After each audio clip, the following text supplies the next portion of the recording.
How many times this week have you arrived somewhere a little late? A meeting, a call, a coffee with a friend? And how many times did you tell yourself it's fine, it's just a few minutes? Nobody really cares. Punctuality isn't about minutes, it's about character. It's one of the most powerful and most overlooked signals of who you are and what you value. And if you want to understand why some people consistently rise to the top while others, just as talented, seem to plateau, this conversation might be the one that changes everything. Now, look, I want to be clear, I'm not here to shame anyone.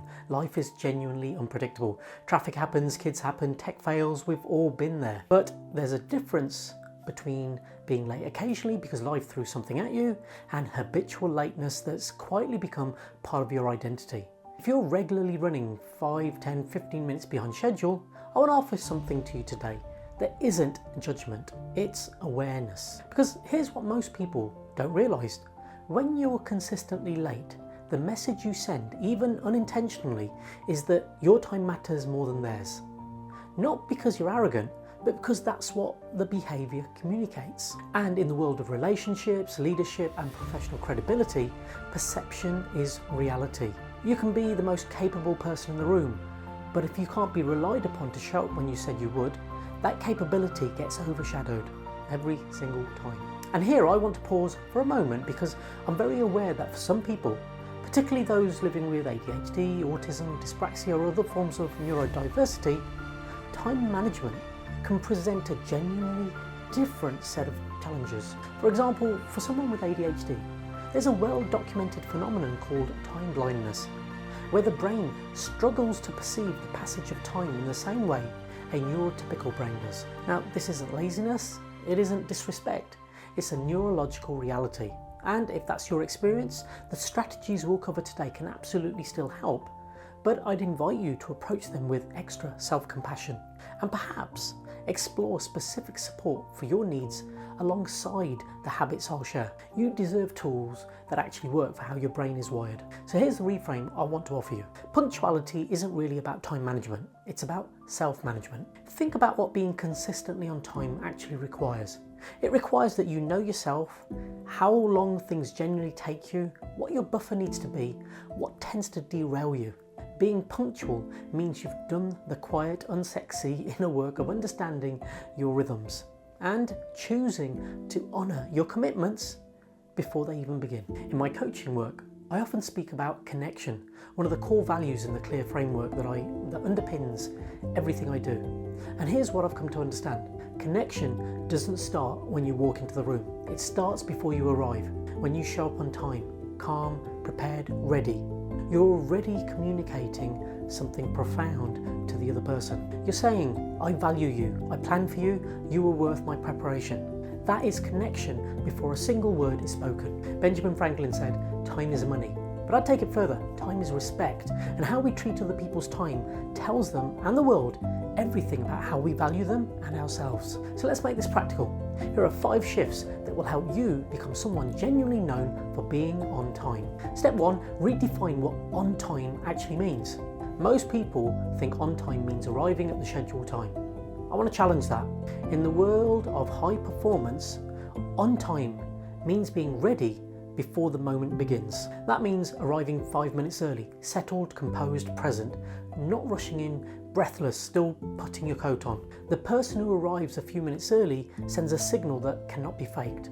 I took this seriously. I planned, I'm here with you. Step 2, audit your relationship with time. This week, I'd like you to track honestly how often you're late and why. Not to beat yourself up, but to identify your patterns. Are you, say, underestimating how long tasks take?